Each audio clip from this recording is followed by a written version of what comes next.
The Kerala story, Savarkar, हम दो हमारे 12 से लेकर रिसेंटली रिलीज हुई फिल्म द साबरमती रिपोर्ट तक, क्या आपने कभी गौर किया है कि गुजरे कुछ सालों में बीजेपी को पसंद आने वाली या बीजेपी के विचारों से मेल खाने वाली फिल्मों की एक बाढ़ सी देश में आ गई है। ये फिल्में बॉक्स ऑफिस कलेक्शन के आधार पर टैक्स फ्री होने के बावजूद भी फ्लॉप ही साबित आई हैं।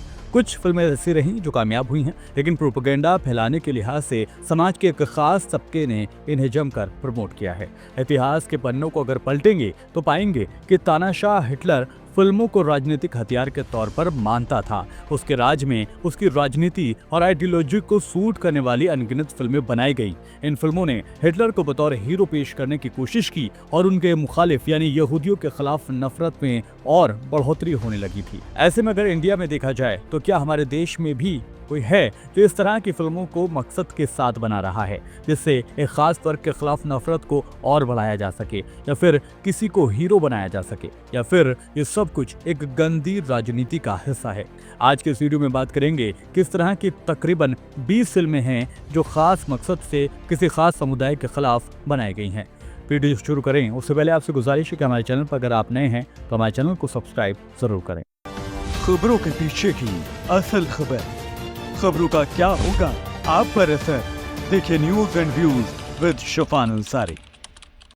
आज से 5-6 साल पहले आपने ये तस्वीर सोशल मीडिया पर जरूर देखी होगी, जिसमें 10 जनवरी 2019 को बॉलीवुड के 1 दर्जन से भी ज्यादा अदाकार अदाकाराएं प्राइवेट जेट से दिल्ली पहुंची थी मुंबई से, जहां प्रधानमंत्री नरेंद्र मोदी के द्वारा एक खास मीटिंग बुलाई गई थी। इन तमाम अदाकारों ने इस मीटिंग में हिस्सा लिया। इस पूरी मीटिंग के रचयिता थे फिल्म प्रोड्यूसर महावीर जैन।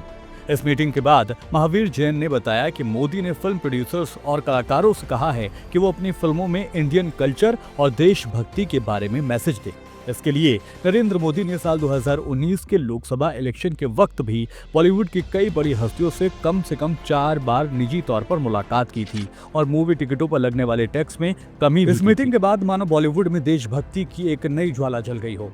एकदम ही देखा गया कि कुछ ही दिनों के बाद 2 फिल्में देश में रिलीज की गईं। इसमें पहली फिल्म थी Vicky Kaushal starrer Uri the surgical strike, जो 11 जनवरी को रिलीज हुई, जिसमें प्रधानमंत्री नरेंद्र मोदी और एनएसए अजीत डोभाल की 2016 में हमले की स्ट्रेटेजी को डिटेल में दिखाया गया था। हालांकि फिल्म के डायरेक्टर आदित्य धर का ये कहना था कि इस फिल्म का पॉलिटिक्स से किसी भी तरह का लेना देना नहीं था, बल्कि ये फिल्म इंडियन आर्मी को समर्पित है। ये फिल्म देशवासियों के लिए दिए गए सेना के बलिदानों के बारे में है।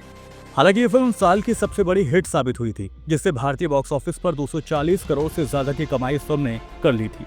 लोकसभा चुनावों के दौरान मोदी और उनके मंत्रियों ने अपने भाषणों में बार बार इस फिल्म का जिक्र किया था और हाउस द जोश इस डायलॉग को बार बार उस वक्त के केंद्रीय मंत्रियों के द्वारा दोहराया गया था।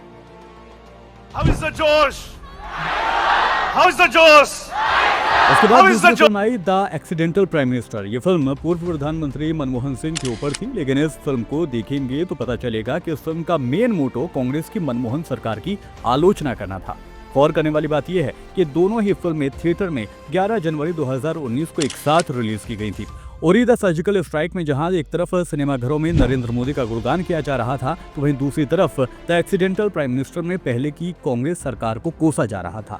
यही नहीं, ये एजेंडे की बस एक शुरुआत थी। साल 2019 में ही एक और इसी तरह की फिल्म को रिलीज किया गया। फिल्म का नाम था नरेंद्र मोदी, जिसे 2019 के लोकसभा चुनाव के वोटिंग के पहले दिन यानी 5 अप्रैल को रिलीज किया जाना था। यहाँ गौर करने वाली बात यह है कि उस फिल्म की शूटिंग साल 2019 में 28 जनवरी को शुरू हुई थी और सिर्फ 2 महीने में ही इस फिल्म को बनाकर तैयार कर दिया गया था। ऐसा लग रहा था कि उस फिल्म को जल्दबाजी में सिर्फ इलेक्शन में फायदा लेने के लिए ही बनाया गया था। हालांकि इलेक्शन कमीशन ने इस फिल्म के ऊपर कानूनी हवाला देते हुए रोक लगा दी थी। हालांकि बाद में इस फिल्म को इलेक्शंस के बाद रिलीज किया गया था। 8 करोड़ के बजट में बनी इस फिल्म ने 228 करोड़ का कलेक्शन किया। उस साल इन 3 फिल्मों के अलावा भी ठाकरे और मणिकर्णिका जैसी प्रोपेगेंडा फिल्में रिलीज हुई, जो बॉक्स ऑफिस पर एवरेज परफॉर्मर रही थी।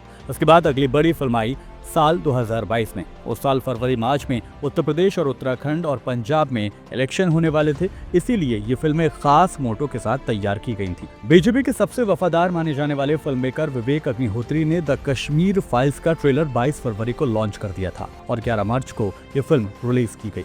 25 करोड़ में बनी इस फिल्म ने 237 करोड़ का बॉक्स ऑफिस कलेक्शन किया और बॉक्स ऑफिस पर सुपरहिट साबित हुई।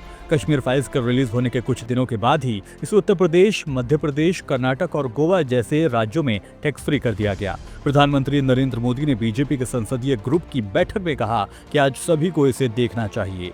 पीएम मोदी ने यह भी कहा कि फिल्म ने उस सच्चाई को दिखाया है जिसे सालों से दबाया गया था। हालांकि कश्मीर फाइल्स में सच्चाई की जीत प्रधानमंत्री ने बताई थी, लेकिन मजेदार बात यह है कि जिस फिल्म को पीएम मोदी ने सच्चाई की जीत बताया था उसमें कई गलतियां थी, खामियां थी। जैसे फिल्म आसानी से बुनियादी सवालों के जवाब भी नहीं दे पा रही थी।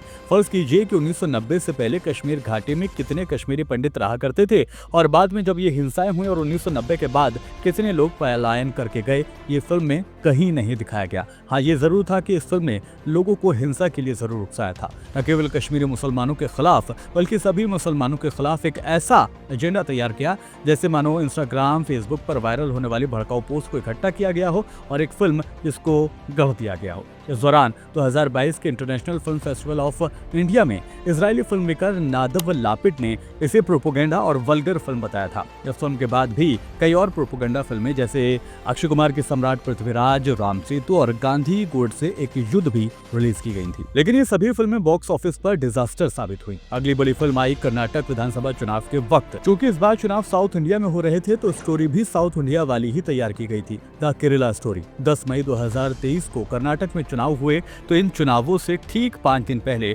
5 मई को द केरला स्टोरी फिल्म को रिलीज कर दिया गया। द केरला स्टोरी फिल्म की 4 लड़कियों की कहानी इसमें दिखाई गई है जो ये कहा जा रहा है कि मुसलमानों को बुरी तरह से लव जिहाद के ट्रैप में उन्हें फंसाया जाता है और यही नहीं, इनके जैसी हजारों कहा जा सकता है मजलूम लड़कियों का जिक्र इस फिल्म में दिखाया गया था। जिसके बाद सुप्रीम कोर्ट ने इस फिल्म में एक डिस्क्लेमर लगवा दिया था और ये बताया गया था कि इस फिल्म के अंदर ये दर्शाया जाए कि दरअसल ये सच्ची घटना नहीं है बल्कि ये एक मन गढ़ंत कहानी है। लेकिन ऐसे में सवाल ये है कि क्या डिस्क्लेमर दिखा देने मात्र से ये प्रोपेगेंडा जो मुसलमानों के खिलाफ चलाया गया था वो कम हो जाएगा? शायद नहीं। हालांकि इस फिल्म के बाद वैक्सीन वॉर, तेजस जैसी प्रोपेगेंडा फिल्में रिलीज होती रहीं। बॉक्स ऑफिस पर वैक्सीन वॉर फ्लॉप तो तेजस डिजास्टर साबित हुई। इसके बाद आया साल 2024। क्योंकि साल 2024 में लोकसभा के इलेक्शन थे, इसीलिए बीजेपी के लिए अहम ये चुनाव थे और ऐसे में कई अहम फिल्में भी आने वाली थी। इन चुनावों से पहले रिलीज करने के लिए सबसे ज्यादा 9 प्रोपेगेंडा फिल्में तैयार की गई थी। पहले फिल्म की बात करें तो मैं अटल हूं, जिसे 19 जनवरी 2024 को रिलीज किया गया।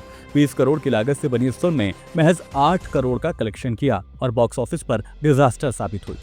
इसमें दूसरी फिल्म फाइटर थी, जिसे 25 जनवरी 2024 को रिलीज किया गया। 50 करोड़ की लागत से बनी ये फिल्म अपनी लागत के पैसे भी नहीं कमा पाई। तीसरी फिल्म आर्टिकल 37 थी, जिसे 23 फरवरी 2024 को रिलीज किया गया। 20 करोड़ में बनी इस फिल्म ने 70 करोड़ का कलेक्शन कर लिया था। हिट ये फिल्म साबित हुई थी। चौथी फिल्म की बात करें तो ऑपरेशन वैलेंटाइन, जिसे 1 मार्च 2024 को रिलीज किया गया था। 45 करोड़ में बनी इस फिल्म ने सिर्फ 20 करोड़ रुपए का कलेक्शन किया और बॉक्स ऑफिस पर पूरी तरह से फ्लॉप हो गई। पांचवी फिल्म स्वतंत्र वीर सावरकर, जिसे 4 मार्च 2024 को रिलीज किया गया। 20 करोड़ रुपए की लागत से बनी इस फिल्म ने तकरीबन 24 करोड़ रुपए का कलेक्शन किया और बॉक्स ऑफिस पर पूरी तरह से पिट गई। हालांकि इस फिल्म का एक डायलॉग बहुत ज्यादा मशहूर हुआ था, जिसमें कहा गया था कि गांधी नहीं होते तो देश 35 साल पहले आजाद हो जाता। यानी देश को आजादी मिली 1947 में। 35 साल पहले जाएं तो ये होता है तकरीबन 1912 और गांधी जी साउथ अफ्रीका से जब हिंदुस्तान लौटे तो वो साल था 1915। अगर 35 साल पहले आजादी मिल जाती तो गांधी ने कैसे रोक लिया, जबकि वो यहाँ थे ही नहीं, इंडिया में ही नहीं थे। तो इससे ये साफ तौर पर दिखाई देता है कि रवीश कुमार, जिसका जिक्र अक्सर करते हैं कि यानी व्हाट्सएप यूनिवर्सिटी की स्क्रिप्ट्स को उठा कर उनकी किताबों को पढ़कर एक ऐसी फिल्म तैयार की गई थी जिसमें सिर्फ और सिर्फ झूठ, नफरत, प्रोपेगेंडा फैलाया गया था। ऐसी एक और फिल्म आई थी रज़ाकार, जिसने 26 अप्रैल 2024 को सिनेमा घरों पर दस्तक दी थी। 10 से 15 करोड़ रुपए की लागत से बनी इस फिल्म ने महज 4 करोड़ रुपए का कलेक्शन किया और बॉक्स ऑफिस पर बुरी तरह से पिट गई। इसके बाद आई JNU यानी जहांगीर नेशनल यूनिवर्सिटी, जिसे 21 जून 2024 को रिलीज किया गया। ये फिल्म कब आई कब गई शायद किसी को नहीं पता। 10 करोड़ की लागत से बनी इस फिल्म ने 4 से 5 करोड़ रुपए का कलेक्शन किया और बॉक्स ऑफिस पर डिजास्टर साबित हुई। महाराष्ट्र और झारखंड के विधानसभा चुनावों से ऐन वक्त पहले भी यानी रिसेंटली हमने देखा कि 15 नवंबर 2024 को द साबरमती रिपोर्ट रिलीज हुई। फिल्म साबरमती एक्सप्रेस अग्निकांड के ऊपर है। इस फिल्म को भी बीजेपी शासित राज्यों में पूरी तरह से टैक्स फ्री कर दिया गया। जाहिर तौर पर फिल्म उनकी आइडियोलॉजी को सूट करती है। यही नहीं, कुछ दिन पहले तो खुद इस फिल्म के अदाकारों ने प्रधानमंत्री और कैबिनेट के कई लीडरान के साथ साथ इस फिल्म को देखा था और कुल मिलाकर ये कहा जा सकता है कि इतनी फिल्मों में महज 4 से 5 फिल्में जरूर ऐसी हैं जो अच्छी रहीं और बॉक्स ऑफिस पर कलेक्शन भी अच्छा किया। अब सवाल यह है कि ऐसी प्रोपेगेंडा फिल्मों की बड़ी तादाद में फ्लॉप होने के बावजूद इनमें पैसा कौन लोग लगा रहे हैं। ऐसे में फिल्म क्रिटिक तरन आदर्श इस सवाल का जवाब देते हुए द प्रिंट में दरअसल उन्होंने इंटरव्यू द प्रिंट अखबार को दिया था। उसमें उन्होंने कहा है कि हर फिल्म कामयाब नहीं हो रही, लेकिन हाँ, आर्टिकल 370 और द केरला स्टोरी जैसी फिल्मों की कामयाबी ने ऐसी फिल्में बनाने के लिए लोगों को प्रेरित जरूर किया है। फिलहाल इस वीडियो में मेरे साथ इतना ही, दीजिए इजाजत, फिर होगी अगली वीडियो में आपसे मुलाकात। नमस्कार।